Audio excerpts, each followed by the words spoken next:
प्रिय छात्रों, हिंदी के इस शिक्षण सत्र में आपका हार्दिक स्वागत है। आज हम गद्य खंड के अंतर्गत डॉक्टर एपीजे अब्दुल कलाम के हम और हमारा आदर्श निबंध पाठ के तीसरे भाग का अध्ययन करेंगे। तेजस्वी मन के संपादित इस अंश में लेखक ने विकसित देशों की प्रगति के आधार पर इस तथ्य को स्पष्ट करने का सफल प्रयास किया है कि हम जैसा सोचते हैं अपने पुरुषार्थ से वैसा ही बन जाते हैं। आइए गद्यांश देखें। विकसित देशों की समृद्धि के पीछे कोई रहस्य नहीं छिपा है। ऐतिहासिक तथ्य बस इतना है कि इन राष्ट्रों जिन्हें G8 के नाम से पुकारा जाता है कि लोगों ने पीढ़ी दर पीढ़ी इस विश्वास को पुख्ता किया कि मजबूत और समृद्ध देश में उन्हें अच्छा जीवन बिताना है, तब सच्चाई उनकी आकांक्षाओं के अनुरूप ढल गई। कठिन शब्दों का अर्थ देखें। समृद्धि, समृद्धि माने उन्नति या आर्थिक संपन्नता। तथ्य, तथ्य माने वास्तविकता। G8 विकसित राष्ट्रों का समूह, इनमें 8 देश आते हैं: America, Britain, France, Germany, Japan, Canada और इटली। पीढ़ी दर पीढ़ी, प्रत्येक पीढ़ी। पुख्ता, पुख्ता माने मजबूत या दृढ़। आकांक्षाओं, आकांक्षा क्या है? चाह, इच्छा। व्याख्या देखें। लेखक डॉक्टर कलाम देश की युवा पीढ़ी को अपने देश को विकसित राष्ट्र में बदलने की प्रेरणा देते हुए कहते हैं कि आज जिन्हें विकसित राष्ट्र अथवा G8 के नाम से जाना जाता है, उनकी प्रगति के पीछे कोई छिपा हुआ रहस्य नहीं है। इन देशों में हुई आश्चर्यजनक प्रगति के पीछे कोई जादुई कारण निहित नहीं है।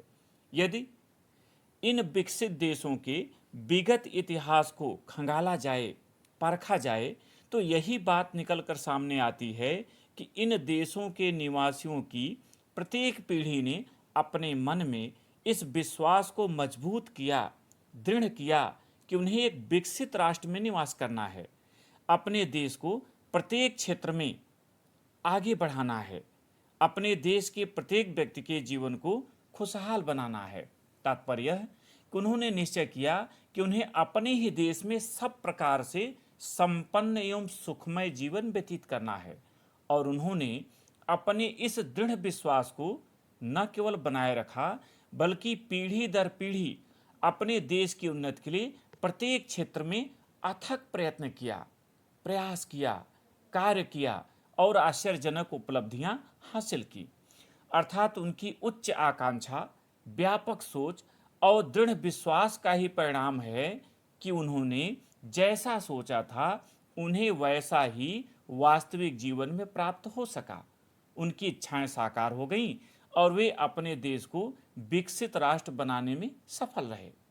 इस प्रकार लेखक प्रेरणा देते हुए कहता है कि यदि आज के युवा प्राणपण से देश की समृद्धि में जुट जाएं, तो हम भी विकसित राष्ट्रों की श्रेणी में पहुंच सकते हैं, उस पंक्ति में खड़े हो सकते हैं।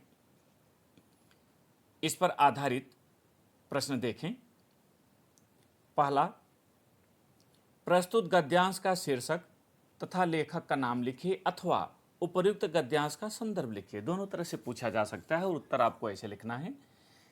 उपर्युक्त गद्यांश का शीर्षक हम और हमारा आदर्श तथा लेखक का नाम डॉक्टर एपीजे अब्दुल कलाम है, यदि शीर्षक और लेखक पूछता है। और यदि पूछता है संदर्भ, तो आप लिखें प्रस्तुत गद्यांश डॉक्टर एपीजे अब्दुल कलाम द्वारा लिखित हम और हमारा आदर्श पाठ से उद्धृत है, जो उनके तेजस्वी मन का संपादित अंश है। अगर आप बढ़ा चढ़ा के अलंकारिक लिखना चाहें तो आप लिख सकते हैं कि प्रस्तुत गद्यांश हमारी पाठ्यपुस्तक सामान्य हिंदी के गद्य खंड के अंतर्गत हम और हमारा आदर्श पाठ से उद्धृत है। इसके लेखक डॉक्टर एपीजे अब्दुल कलाम हैं और यह उनके तेजस्वी मन का संपादित अंश है। जैसा आपको अच्छा लगे वैसा आप लिख सकते हैं, अंक समान मिलते हैं। दूसरा प्रश्न, रेखांकित अंश की व्याख्या कीजिए, और इसमें रेखांकित अंश आ सकता है ऐतिहासिक तथ्य बस इतना है कि इन राष्ट्रों, जिन्हें G8 के नाम से पुकारा जाता है, कि लोगों ने पीढ़ी दर पीढ़ी इस विश्वास को पुख्ता किया कि मजबूत और समृद्ध देश में उन्हें अच्छा जीवन बिताना है, तब सच्चाई उनकी आकांक्षाओं के अनुरूप ढल गई। इसकी व्याख्या देखें।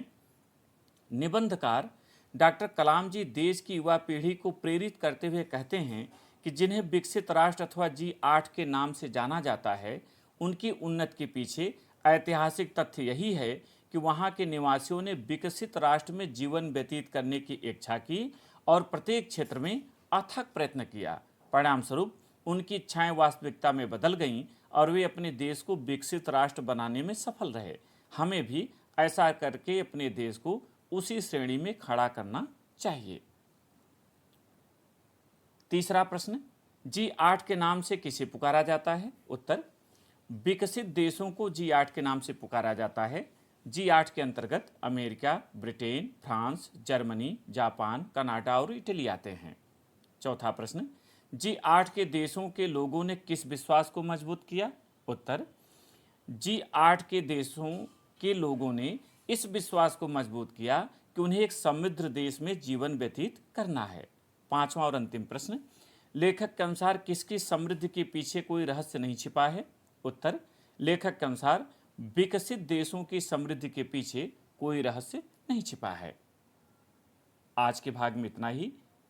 अगले भाग के साथ फिर उपस्थित होंगे। बहुत बहुत धन्यवाद।